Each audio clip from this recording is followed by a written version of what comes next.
पले करनी चाहो बातो पल अब ही जरूरी सुन ले हाथ नहीं के घोपल ऊपर बातो पले करनी चाहो बातो पल अब ही जरूरी सुन ले हाथ नहीं के घोपल कवनो कहे होने कवनो कहे हे ने बा कवनो कहे होने कवनो कहे ने बा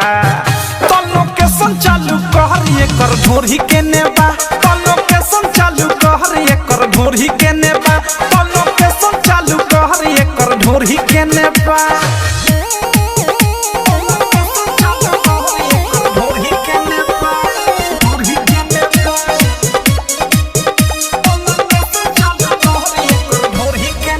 मालविया टंची तबिया पोलाई ऊपर से नीचे ले बाटे गेलाई मालविया टंची तबिया पोलाई ऊपर से नीचे ले बाटे गेलाई लागताते महालई पियो रछेने बा लागताते माल ई पियो रछेने बा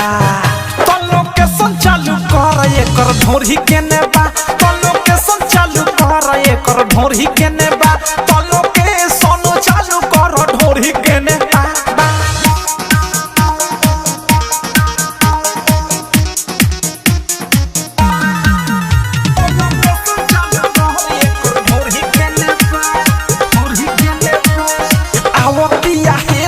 साध निशाना लहंगा में बाटे एकरा कुछ देखा जाना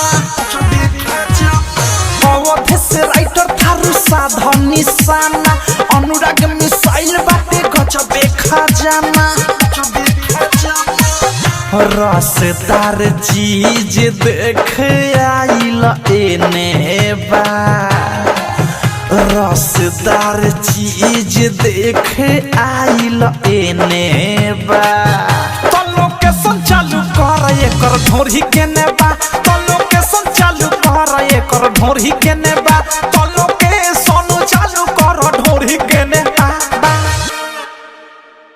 आरसीएम म्यूजिक न्यू ऐप अभी डाउनलोड कीजिए हमारे गूगल प्ले स्टोर से और पाए भोजपुरी लोकगीतों का एक से बढ़कर एक ऑडियो वीडियो सॉन्ग बिल्कुल मुफ्त।